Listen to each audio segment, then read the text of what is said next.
क्या आपको पता है, देव ऋषि नारद मुनि, जो भगवान विष्णु के परम भक्त माने जाते हैं, उन्होंने ही कभी अपने ही आराध्य विष्णु भगवान को शाप दे दिया था।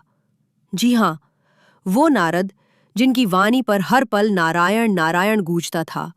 एक समय ऐसा भी आया जब उन्होंने प्रभु को स्त्री वियोग का दुख भोगने का शाप दिया। आइए सुनते हैं ये अद्भुत कथा। एक बार देव ऋषि नारद गहन तपस्या में लीन थे। उनकी तपस्या देखकर स्वयं कामदेव चिंतित हो उठे। कामदेव ने अपने समस्त अस्त्र शस्त्र चलाए।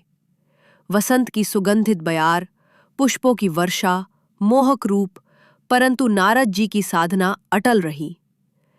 कामदेव पराजित हो गए। नारद जी को गर्व हुआ, मैं काम विजयी हूं, कामदेव भी मुझे विचलित नहीं कर सका।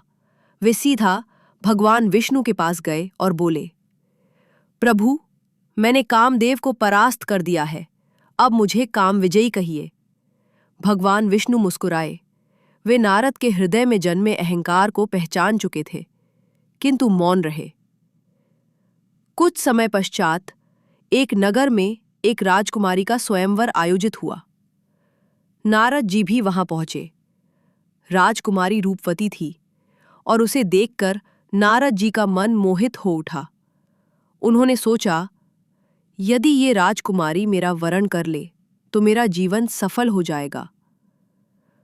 तुरंत वे भगवान विष्णु के पास गए और बोले, प्रभु, मुझे ऐसा रूप प्रदान कीजिए कि राजकुमारी मुझे ही पति रूप में चुने। भगवान विष्णु ने उनकी प्रार्थना सुन ली, पर अपनी लीला के लिए नारद को वानर मुख प्रदान कर दिया। स्वयंवर सभा में जब नारद जी पहुंचे, सभासद उनकी हंसी उड़ाने लगे। राजकुमारी ने भी उन्हें अस्वीकार कर दिया।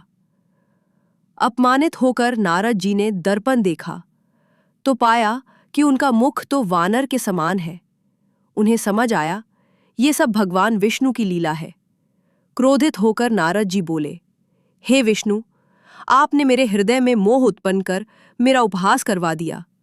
अतः मैं आपको शाप देता हूं कि आपको भी स्त्री वियोग का दुख सहना पड़ेगा।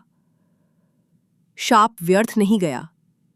समय आने पर भगवान विष्णु ने रामावतार लिया और उन्हें माता सीता के वियोग का। ये कथा हमें सिखाती है कि चाहे कितना भी बड़ा साधक क्यों ना हो, यदि अहंकार हृदय में आ जाए तो वो भी भगवान की लीला में उलझ जाता है। सच्ची भक्ति सदैव विनम्रता और समर्पण में ही है। नारायण नारायण।